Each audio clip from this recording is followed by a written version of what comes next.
একটা নর্মাল ম্যাগিকে কতটা এক্সপেন্সিভ বানানো যায় সেটা আপনি এই অর্ডারটা দেখলে বুঝতে পারবেন। কাস্টমার যত টপিং ছিল সব অ্যাড করে নিয়েছিল। আর ভোর 3:30টার সময় আমার কাছে এই অর্ডারটা এসেছিল, তাই ভাবছিলাম অনেকদিন ধরে ভোরবেলা তো বেরানো ছিল না, তাই ভাবলাম আজকে একটু বেরানো যেতেই পারে, তাই আমি রেডি হয়ে বেরিয়ে পড়েছিলাম। আর এই ভোরবেলা বাইক নিয়ে বেরাতে গিয়ে যা ঠান্ডা লাগছিল সেটা বলার মতন না। আর কোথায় যাচ্ছি সেটা হয়তো আপনারা রাস্তা দেখলে বুঝতে পারছেন কোথায় যাচ্ছি। তো অনেকদিন ধরে ভোরবেলা গঙ্গার ঘাটে আসা হচ্ছিল না, তাই আজকে সময় পেয়ে চলেই এসেছিলাম। আর এই ভোরবেলার গঙ্গার ঘাট কিন্তু আমার পার্সোনালি খুব ভালো লাগে।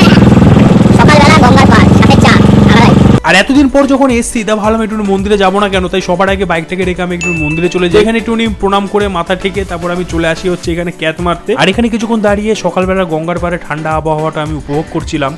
তো এখন এসছি গঙ্গার পাড়ে। তো সকালবেলা একটা ওয়েদার কিন্তু আলাদা রকমেরই আছে, কোনো কিক কিক ঝিকঝিক নেই, ঠান্ডা হাওয়া, সব লোকজন স্নান করছে, আলাদা রকমই লাগে। আর সেম জিনিসটা বিকালের দিকে এলে পুরো একদম আলাদা রকম। তো এটাই বলা সব কিছুরই দুটো দিক থাকে, একটা খারাপ একটা, তেমন কিন্তু ক্লাউড কিচেনেরও।